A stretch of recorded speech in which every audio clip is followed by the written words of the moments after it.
Dime News. I'm Giselle Thomas. And I'm Brea Hollingsworth. Florida's capital is under some major construction. Let's see what we should expect in the upcoming year. Thanks, Brea. Years ago, this area was a widespread industrial zone and not the pedestrian-friendly neighborhood it is known as today.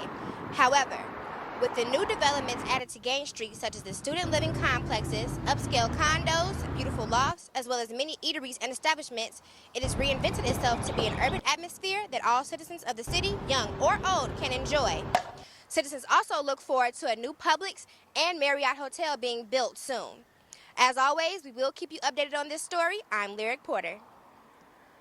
Homelessness in Tallahassee has risen dramatically. Why is that? Multimedia journalist Tiana Jones tells us more. Here in Tallahassee, the numbers of homelessness has increased. According to the Big Bend Coalition, the total number of homeless persons this year alone is 869, which includes 638 adults and 231 youth. Daryl Nunnally has been without a home for 2 years now and says the hardest part is lack of support. Well, really maintain it, you know. I mean, it's just hard, you know. But hopefully it'll get better. You know, I'm looking forward to that. According to the case manager at the Kearney Center, they've serviced over 2,000 people in the past year and average over 300 people a night. Matthew Totoro explains ways to give back and help decrease these numbers. Get involved, talk with them. They're human beings. So many people don't want to acknowledge or walk up to someone experiencing homelessness. But get involved with the organizations, Kearney Center, CCYS, Big Bend Homeless Coalition. Working on affordable housing is huge too. Joshua Sproul believes in order to help others, you must look at yourself first. So I'd say let's start with ourselves and how we think about the population and try not to lump them all into one box and understand that they're all unique and individual. There are a total number of 17 homeless shelters in Tallahassee, which provide services 365 days a year, 24 hours a day. According to the Big Bend Homeless Coalition, the main issue of homelessness here in Tallahassee isn't mental disability, isn't substance abuse, it's the lack of affordable housing. With FAMU TV 20, I'm Tiana Jones. Thank you, Tiana. Along with meal and shelter provision, the Kearney Center also provides medical assistance to at least 150 people in need a day. Affordable housing is on the way with a $20 million project in Frenchtown. The complex is called Kasana's Village. It is a 5-story, 88-unit building. And by the end of the year, the housing complex is expected to be complete and ready for leasing. Let's take a look at all of the development going on in the capital city.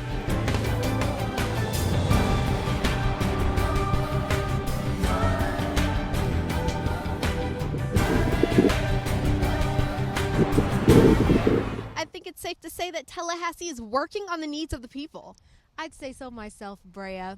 Up next, we're going to talk about the renowned Blacksonian, as well as a recently unveiled special collection at the Meek Eaton Black Archives Museum. Stay tuned for much more.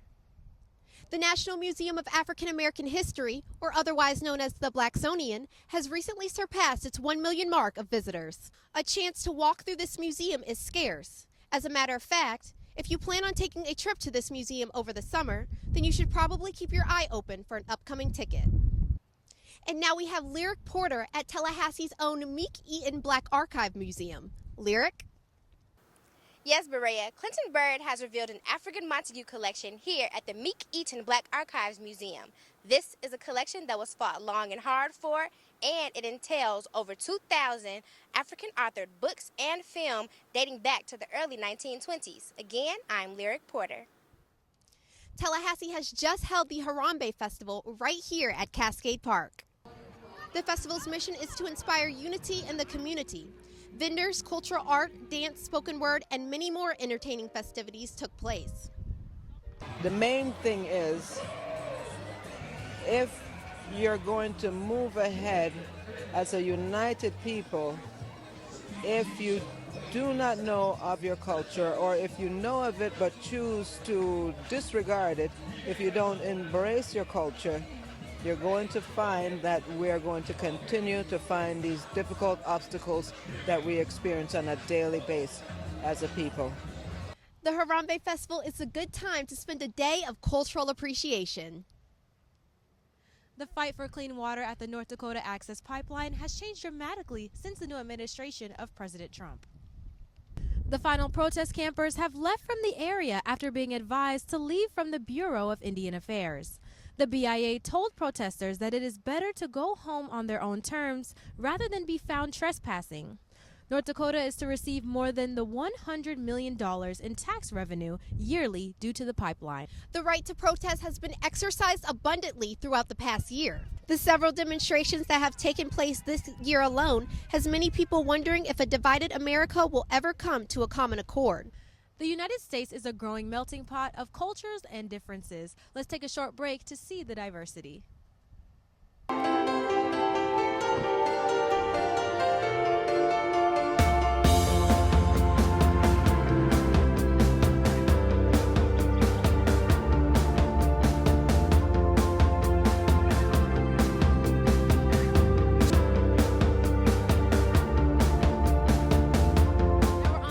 Some career paths and regional heroes, and also learn how to detect fraudulent credit cards and ATMs. This is Giselle Thomas. And I'm Brea Hollingsworth. Don't go anywhere.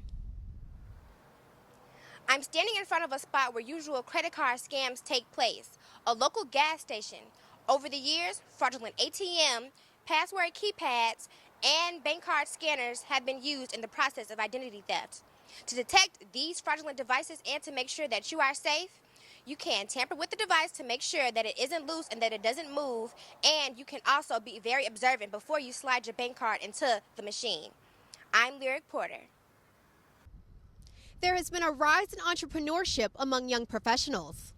Social entrepreneurship has been named the modern-day protest. Tallahassee, Florida has an entrepreneurial hub called DOMI, where startup member companies can use this space to work on their businesses. So Doma Station is about 2 years old now, and we are a business incubator here in Tallahassee, Florida. We work with startup companies and we help them launch and excel and hopefully grow to become bigger businesses.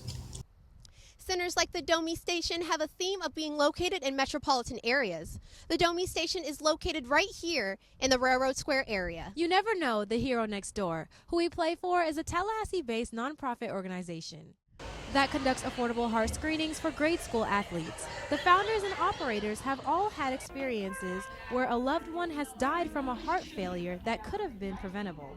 These experiences lead them to conduct these screenings on athletes of all ages. They have traveled to over 300 schools, screened over 80,000 hearts, and saved 66 lives along the way. Thousands of youth are affected with non-symptomatic heart conditions, and 95% of them do not survive. Awesome nonprofit. Now let's take a look at some of the amazing things that have happened.